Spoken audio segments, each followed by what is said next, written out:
ఓం శ్రీ గురుభ్యో నమః. హరి ఓం గం గణపతయే నమః. ఐం సరస్వత్యే నమః. శ్రీ గురుభ్యో నమః. హరి ఓం జాతవేదసే సునవామసోమమరాతి యతో నిదహాతి వేదః స నః పరుషదతి దుర్గాని విశ్వానావేవ సింధుం దురితాత్యగ్నిః तामग्निवर्णां तपसा ज्वलन्तीं वैरोचनीं कर्मफलेषु जुष्टाम् दुर्गां देवीं शरणमहं प्रपद्ये सुतरसि तरसे नमः. ఓం దుమ్ దుర్గాయే నమః. వీక్షిస్తున్నటువంటి ప్రేక్షక మహాశయులందరికీ కూడా మహాశివరాత్రి శుభాకాంక్షలు. ముఖ్యంగా ఈ ఫిబ్రవరి మాసంలో 15వ తేదీన మహాశివరాత్రి మహాపర్వదినం రాబోతున్నది. కాబట్టి ఆ రోజున అందరూ కూడా మన యొక్క సనాతన ధర్మాన్ని నిలబెట్టుకోవడానికి ఎటువంటి ఆపదలు విపత్తులు యుద్ధ భయాలు కలగకుండా ఆ పరమేశ్వరుడు గ్రహాలన్నిటినీ కూడా నివృత్తి చేసి పాపగ్రహ బలాలని ఆయన అడ్డుకొని ఆయన యొక్క కనుసైగల్లో పనిచేసేటటువంటి గ్రహాలన్నీ కూడా ఈ భూమి మీద నివసిస్తున్నటువంటి జీవరాశులందరికీ, ముఖ్యంగా మనలాంటి ప్రాణులందరి మీద కూడా ఎటువంటి విపత్కర పరిస్థితులు కూడా పంచభూతాల ద్వారా కలగకూడదని, ప్రకృతిలో విలయతాండవాలు కలగకుండా ఆపాలని. ఎందుకంటే మనకి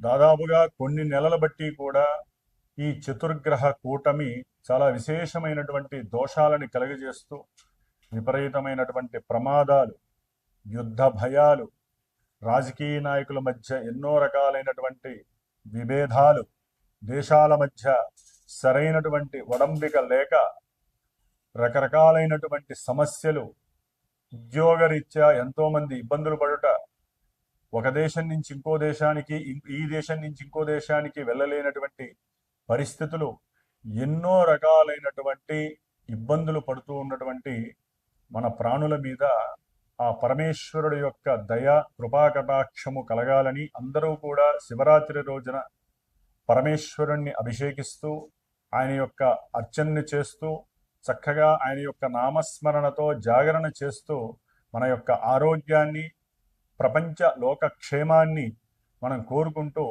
మరి ప్రజెంటు ఇప్పుడున్నటువంటి కాలమాన పరిస్థితుల రీత్యా అంతరిక్షంలో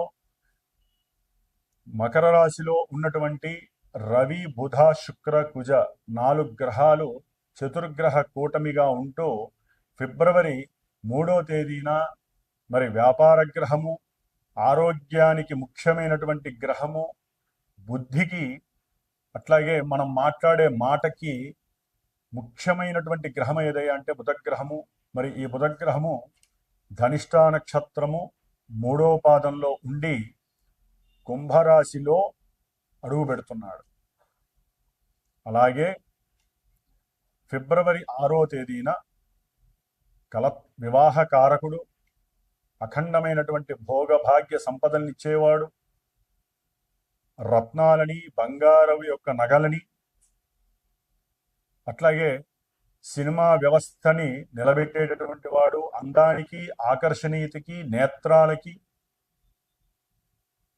మనకి నిత్య జీవితంలో కావలసినటువంటి లక్ష్మీ ప్రాప్తికి కూడా కారకుడైనటువంటి ఈ శుక్రుడు మరి ఫిబ్రవరి 6వ తేదీన అదే ధనిష్ఠా నక్షత్రము 3వ పాదంలో ఉంటూ కుంభరాశిలో సంచారం ప్రారంభం చేస్తున్నాడు.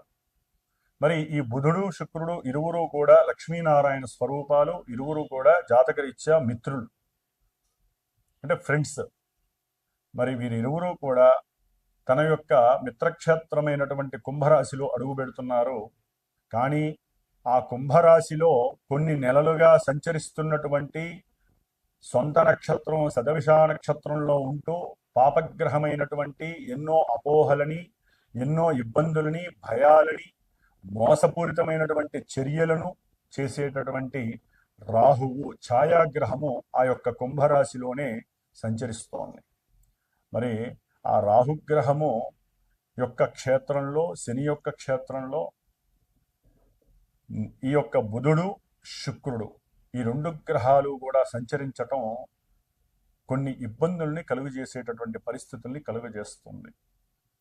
కర్కాటక రాశి వారికి ఈ ఫిబ్రవరి మాసంలో 3వ తారీఖున తృతీయ వ్యయాధిపతి అయినటువంటి బుధుడు 8వ స్థానమైనటువంటి కుంభరాశిలో రాహువుతో యుతి చెందటం, అట్లాగే కర్కాటక రాశికి చతుర్థ లాభాధిపతి అయినటువంటి శుక్రుడు అష్టమంలో రాహువుతో యుతి చెందటం 6వ తారీఖున ఫిబ్రవరి 6. ఈ 2 గ్రహాలు 3 రోజుల వ్యవధిలో అష్టమ స్థానంలో ఉన్నటువంటి రాహువే చాలా దోషప్రదుడు. మరి అలాంటిది బుధగ్రహము వెళ్ళి రాహువుతో కలుస్తోంది. ఒక రకంగా చెప్పాలంటే బుధుడు, శుక్రుడు ఇరువురు కూడా ఆ 8వ స్థానంలో ఉండటం వరకు బాగుంటుంది. గోచార రీత్యా ప్రిడిక్షన్ వైజ్ చక్కటి బుద్ధి చైతన్యం కావచ్చు, మంచి వాక్స్ఫుటము కావచ్చు, అనుకోని ఆకస్మిక ధన లాభాదులు లేకపోతే లాభ నష్టాలు ఏదో ఒకటి జరగటానికి అవకాశాలు ఉంటాయి. అలాగే విశేషమైనటువంటి కీర్తి, ప్రతిష్ట, అనుకోకుండానే ఏ లైఫ్ ఇన్సూరెన్స్ ద్వారానో అఖండమైనటువంటి ధనలాభాదులు, లేకపోతే ఉద్యోగంలో కీర్తి, ప్రతిష్ట, మన్ననలు, అట్లాగే సంతానపరమైనటువంటి సమాలోచన, వృద్ధి, ఇవన్నీ కూడా శుభ పరిణామాలని చెప్పి శాస్త్రం నిర్వచనం. అయితే ఇక్కడ కర్కాటక రాశి వారికి ఆ అష్టమ స్థానంలో ఉన్నటువంటి రాహువు కొంత విభేదమైనటువంటి పరిస్థితుల్ని కలుగజేస్తాడు. అంటే బుధుడు వ్యాపారకారకుడే. మరి ఈ కర్కాటక రాశి వారికి వ్యాపార రీత్యా ఏది మాట్లాడినా కూడా చేద్దాకా వచ్చి మిస్ అయ్యేటటువంటి పరిస్థితి. లేకపోతే కొంతమంది వ్యాపారంలో పెట్టుబడి పెట్టుంటారు, లాభం వస్తుంది అని చెప్పి అది ప్రాపర్టీ వైజ్ ఏదైనా సరే అంటే మధ్యవర్తిత్వము అంటారు.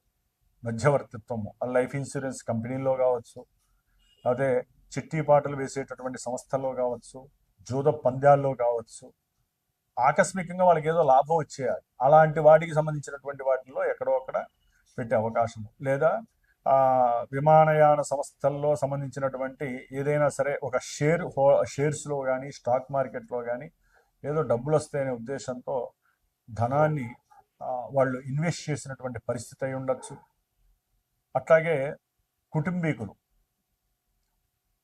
వారి యొక్క కుటుంబంలో ఏదో సమస్యలు పడుతున్నారు, బాధలు పడుతున్నారు, వాళ్ళకి కుటుంబీకుల్లో ఎవరికో ఉద్యోగం రాలేదు, వీరేదో మాట సహాయం చేయాలని అవతల వ్యక్తులతో సంభాషిస్తారు. అంటే వీరికి గృహంలో ఉన్నటువంటి లేకపోతే ఫ్రెండ్స్ ద్వారా కానీ కొంత మాట సహకారాన్ని అందించడానికి చాలా కష్టం మీద ప్రయత్నం చేస్తారు. సరే, అవతల వాళ్ళు కూడా పని అయిపోతుంది, మీకెందుకు, నేనున్నాను అని చెప్పి మాటిస్తారు. సమయానికి ఆ పని కాదు.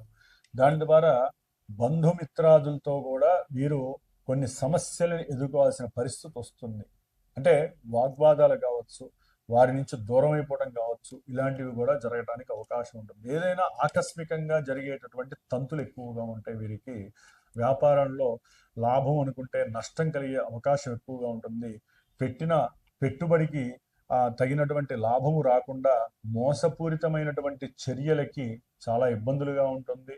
అట్లాగే ముఖ్యంగా వ్యాపారాలలో మీడియా రంగం కావచ్చు, లేకపోతే శిల్పకళా నైపుణ్యానికి సంబంధించినటువంటి ఏదైనా సరే ఆ వ్యాపారానికి లింక్ అయి ఉన్నటువంటివి కావచ్చు, జ్యోతిష్యపరమైనటువంటి ఎవరైనా పెద్ద పెద్ద పేరు ప్రతిష్టలకి నేనటువంటి వాళ్ళు కావచ్చు, వారికి సంబంధించి వారు చెప్పినటువంటి భోగస్ మాటలు కావచ్చు, ఎన్నో రకాలైనటువంటి ఇబ్బందికరమైనటువంటి అబద్ధపు పూరితమైనటువంటి మాటల వలన వీరు రాహుగ్రహ ప్రభావం ఎప్పుడైతే బుధుడి మీద కలుస్తుందో వీరు మాట్లాడే మాటకి కొంత విలువ ఉండదు. అట్లాగే వీరు చెప్పినటువంటి అబద్ధాలన్నీ కూడా వీరి మీద రిఫ్లెక్ట్ అయి వీరికి అవమానాలు కలగడానికి ఎక్కువగా అవకాశాలు ఉంటాయి. వీరు చేసినటువంటి సహాయాలు, అది ఏ మాట సహాయం కావచ్చు, ఉద్యోగరీత్యా ఎవరికైనా బంధువుల్లో సహాయం చేయొచ్చు. ఏదైనా సరే ఏది చేసినా కూడా వీరికి దానికి తగినటువంటి సంతృప్తికరమైనటువంటి చర్యలు వీరికి కనపడవు. అట్లాగే ముఖ్యంగా విద్యార్థులు, కర్కాటక రాశికి సంబంధించి విద్యార్థులకి వారి యొక్క ఆలోచన ఆలోచన ఏదో చేయాలి, ఇంకా ఏదో చదవాలి, ఉన్నతమైనటువంటి చదువులు చదవడానికి ఎన్నో ప్రణాళికలు వాళ్ళు పెట్టుకుంటూ ఉంటారు. దూర ప్రాంతాలకు వెళ్ళాలి, లేకపోతే దూర ప్రాంతాల్లో ఉన్నతమైనటువంటి విద్యను అభ్యసించాలి. నా అంతటి తెలివిగల వాడు లేడు, నేను చాలా తెలివైనటువంటి వాడిని, నాకున్న ఆ బుద్ధి నైపుణ్యంతో నేను ఎంత దూరమైనా సరే వెళ్ళగలను అనేటటువంటి తాపత్రయం ఉన్నటువంటి వాళ్ళకి అభీష్టం నెరవేరడానికి అవకాశం ఉన్నప్పటికీ వారి యొక్క బుద్ధి చాతురత తెలివితేటలు బయటికి ప్రదర్శించే నేర్పు ఉన్నప్పటికీ ఆకస్మికంగా కలిగేటటువంటి విద్యా ఆటంకాల వలన, అట్లాగే కొంతమంది ఫ్రెండ్స్ ద్వారా కూడా నష్టపోయే పరిస్థితి. అంటే ఫ్రెండ్స్తో కొత్త ప్రదేశాలు చూడటానికి స్కూల్సో కాలేజీలో మానేసి వెళ్ళే పరిస్థితి. ఆ సమయంలోనే ఇక్కడ ఎగ్జామ్స్ పెట్టే పరిస్థితి ఆకస్మికంగా సడన్గా జరుగుతాయి. ఆ సమయంలో వీరు ఎగ్జామ్స్కి అటెండ్ కాక అనుకున్న సమయానికి చదువుకోలేక సరైన మార్కులు రాక వీరు విద్యలో కొంత ఆ నాలెడ్జ్ తగ్గే అవకాశము, విద్యాలయంలో వీరికి కొంత ఎదురు దెబ్బలు తగిలేటటువంటి పరిస్థితి కలుగుతుంది. ధనపరంగా, వాహనపరంగా, గృహాల పరంగా, లేకపోతే స్థలాల పరంగా వీరు కొంత దొంగ మాటలకి లొంగిపోయి అవతల వాళ్ళు వ్యాపారస్తులు వీరికి మభ్యపెట్టేటటువంటి అవకాశం ఉంటుంది. మీరు ఇది కొనండి, మీకు బ్రహ్మాండంగా రేట్లు పెరుగుతాయి, ఈ ఇల్లు కొనండి, ఈ స్థలం కొనండి అని చెప్పి మీకు మభ్యపెట్టేటటువంటి పరిస్థితులు, మీ చేత ఇన్వెస్ట్ చేయించడానికి అవసరమైతే వాళ్ళకి తెలిసిన వాళ్ళని ఎవరో ఒకరిని పిలవటము, వారి ద్వారా కూడా మాట్లాడించటము, ఇవన్నీ కూడా చక జరిగిపోయి మీరు నష్టపోయేటటువంటి ఆర్థిక పరంగా ఇందాక చెప్పినటువంటి అది వెహికల్ బిజినెస్ కావచ్చు, స్థలాల బిజినెస్ కావచ్చు, ముఖ్యంగా రియల్ ఎస్టేట్ వాళ్ళు కావచ్చు, ఎవరైనా సరే జ్యువెలరీ సంబంధించినటువంటి వ్యవహారాలు కావచ్చు, ఏదో రకంగా మీరు వ్యాపార పరంగా నష్టపోయేటటువంటి పరిస్థితులు ఉన్నాయి. కాబట్టి కర్కాటక రాశి వారు తప్పనిసరిగా రాహుగ్రహానికి, అదే బుధ రాహు శుక్రగ్రహాలకి అతీతమంగా వీరు గనక ఆ శక్తులని వీరి మీద ప్రసరింపజేసుకోకుండా ఉండాలి అనుకుంటే విష్ణు సహస్రనామాన్ని నిత్యం పఠించండి. అట్లాగే మా పీఠంలో నాచే చేయబడేటటువంటి 17వ తారీఖు నేను చేసేటటువంటి లక్ష్మీ కుబేర హోమము, వ్యాపారస్తులు అయితే కనుక వ్యాపారానికి సంబంధించినటువంటి హోమము లక్ష్మీ నరసింహస్వామి హోమం, ఎందుకంటే బుధరాహువులు శుక్రరాహువులు ఈ రెండూ కూడా విశేషమైనటువంటి ప్రతి మనిషికి కావాలి. వ్యాపారం అంటే ఏదో మనం సామాన్లు పెట్టుకొని కూర్చొనేది వ్యాపారం కాదు. మనం ఉద్యోగం చేస్తున్నా ఉద్యోగం కూడా ఒక వ్యాపారం లాంటిదే. మరి ఒక టైంకి వెళ్ళాలి, దాని ద్వారా డబ్బులు వస్తాయి, వ్యాపారం చేసేవాడికి డబ్బులు వస్తాయి. ధనకారకుడు శుక్రుడు, వీళ్ళిద్దరూ కూడా రాహుతో కలిసి ఉండటం వలన ఆర్థికంగా కొంత పతనం అవ్వచ్చు, నష్టాలు కలగచ్చు, కష్టాలు కలగచ్చు. వీరి బుద్ధిమాంద్యము, బుద్ధి అచేతనత్వం వలన, వీళ్ళ మాట వలన, సంభాషణల వలన, మోసపూరితమైన చర్యల వలన వీరు వ్యాపారంలో కొన్ని నష్టాలు కూడా పడే అవకాశాలు ఉంటాయి. కాబట్టి చక్కగా ఈ ఫిబ్రవరి 17 నేను చేసేటటువంటి ఈ హోమంలో మీరు కూడా తప్పకుండా పార్టిసిపేట్ చేసి వ్యాపారాన్ని వృద్ధి చేసుకోండి. లక్ష్మీ కటాక్షాన్ని, విద్యయందు కూడా నైపుణ్యాన్ని చాటి చెప్పేటటువంటి ప్రయత్నాన్ని చేయండి. ఓం శ్రీ మహాలక్ష్మి నరసింహస్వామినే నమో నమః.